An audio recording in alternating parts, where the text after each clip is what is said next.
समझा, अंडरस्टैंड किया और अपने जीवन में आप क्या होगे, अवेयर हो, क्या आप उतारोगे।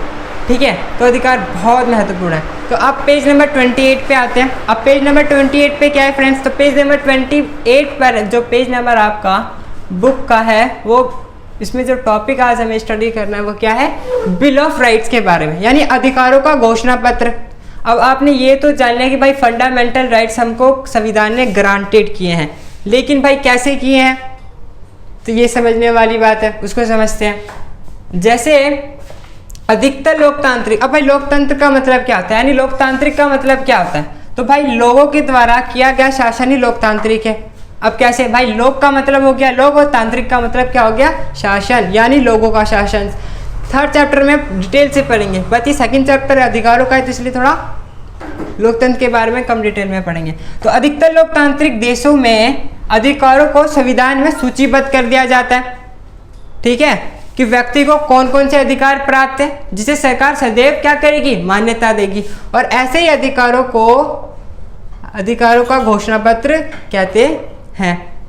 फिर समझते हैं अब कैसे भाई, तो इसकी मांग जो है 1928 में मोतीलाल नेहरू समिति ने उठाई थी। 1 नंबर का क्वेश्चन यही बन जाता है कि अधिकारों की घोषणा पत्र की मांग किसने उठाई थी। ठीक है, अब इसको समझने से पहले एक बार इसको समझिए कि भाई प्रजातंत्र क्या होता है और लोकतंत्र क्या है। तो भाई ये जो प्रजातंत्र है और ये जो लोकतंत्र है आपका, इसका पर्यायवाची क्या है, प्रजातंत्र। अब पहले टाइम में होता था कि भाई प्रजातंत्र मतलब जनसंख्या कम होती थी। अब जब पॉपुलेशंस कम है तो भाई वहाँ पे डायरेक्टली लोग क्या करेंगे, इलेक्ट कर लेंगे ना। तो इलेक्ट करने के बाद वहाँ पे सरकारें जल्दी बन जाती थी। लेकिन वर्तमान समय में बढ़ती जनसंख्या के कारण अब भाई वर्तमान समय में क्या है, जनसंख्या बढ़ रही है। और बढ़ने के साथ साथ भाई भारत में तो विविधता भी है ना, अलग अलग कल्चर रिलीजन्स के लोग रहते हैं। ठीक है, तो वहाँ पे इन सबको क्या करना है, समझना है। अब कैसे कि यहाँ पे लोग प्रत्यक्ष रूप से, जब पहले था तो प्रत्यक्ष रूप से लोग भागीदारी लेते थे, लेकिन वर्तमान रूप में तो संभव नहीं है जनसंख्या के आधार पर। तो इसलिए क्या किया गया, हमारा जो इलेक्शंस होता है वो क्या होता है, अप्रत्यक्ष विधि से। लेकिन महत्व प्रत्यक्ष वाला ही दिया था, जैसे प्रजातंत्र वाला ही दिया जाता है। सॉरी फ्रेंड्स, प्रत्यक्ष बोला मैंने। तो यहाँ पे आपको यही समझना है, जो कि प्रजातंत्र है वो लोकतंत्र का पर्यायवाची है, यानी डेमोक्रेसी। तो यहाँ पे आपने समझा कि अधिकतर लोकतांत्रिक देशों में अधिकार को संविधान में सूचीबद्ध कर दिया जाता है, यानी जो अधिकार है आपको वो संविधान में क्या होते हैं, सूचीबद्ध कर दिया जाता है अधिकतर लोकतांत्रिक देशों में। और इन्हीं अधिकारों का घोषणा पत्र कहते हैं।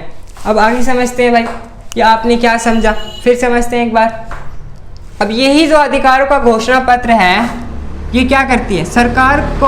अब ये तो समझ गए कि भाई अधिकार का घोषणा पत्र क्या होता है, 2 नंबर हमें यहाँ मिल जाएंगे।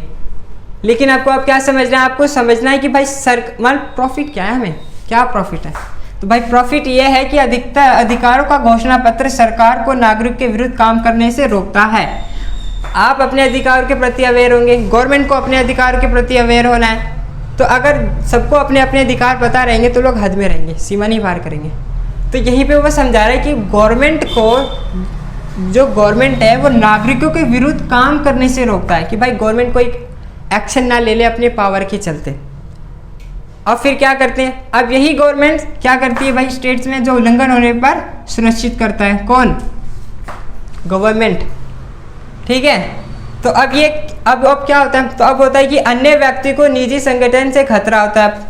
अब जैसे अधिकारों के घोषणा पत्र यानी लोकतांत्रिक देशों में अधिकारों की व्यवस्था करी गई है, कौन पे, कॉन्स्टिट्यूशन के पार्ट 3 का में, यानी फंडामेंटल राइट्स को जब डिस्कस करेंगे तब वहाँ पे हमें पता चलेगा। तो अन्य व्यक्ति या निजी संगठनों को खतरा रहता है। ठीक है, अब ये जो प्राइवेट कंपनियां होती है उनसे, या फिर सरकार द्वारा सुरक्षा, तो इन्हें क्या करा जाता है, तो फिर सरकार द्वारा सुरक्षा प्रदान की जाती है। अब कैसे की जाती है, तो ये गवर्नमेंट के जो विभिन्न अंग हैं उनके द्वारा। अब जैसे कौन कौन सा हो गया भाई, विधायिका हो गया। विधायिका क्या है भाई, तो इसमें भाई 2 सदन होते हैं, लोकसभा और राज्यसभा। और वही जब लोक और राज्यसभा कैसे बनते हैं, तो भाई इधर लोकसभा इधर राज्यसभा है। और एक और महत्वपूर्ण जो काम करता है वो कौन करता है, राष्ट्रपति, यानी हमारा प्रेसिडेंट। जब ये तीनों मिल जाते हैं तो भाई विधायिका बन जाती है, तो वहाँ पे सरकार बनती है, सबको बताएं।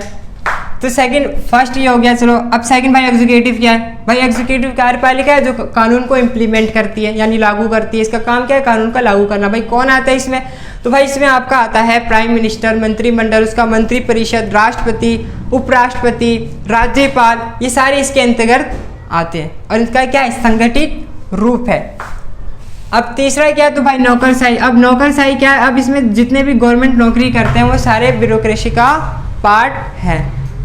अब इसमें कौन कौन आता है, तो भाई जो अफसर वगैरह नाम सुना होगा ना, तो अफसर वगैरह भी इसके पार्ट है। और न्यायपालिका, अब भाई न्यायपालिका भी एक महत्वपूर्ण भूमिका निभाती है। तो यहाँ पे इसको बताने का मतलब है कि इतने पावर वाले जो आपको विभिन्न अंग दिख रहे हैं, ये भी कहीं व्यक्ति के कार्यों को, मतलब अपने कार्यों के संपादन में जब ये अपना काम करे तो भाई व्यक्ति के जो अधिकार है उसका हनन ना करे। तो इसीलिए बिल ऑफ राइट्स का महत्व आपके जीवन में बढ़ जाता है।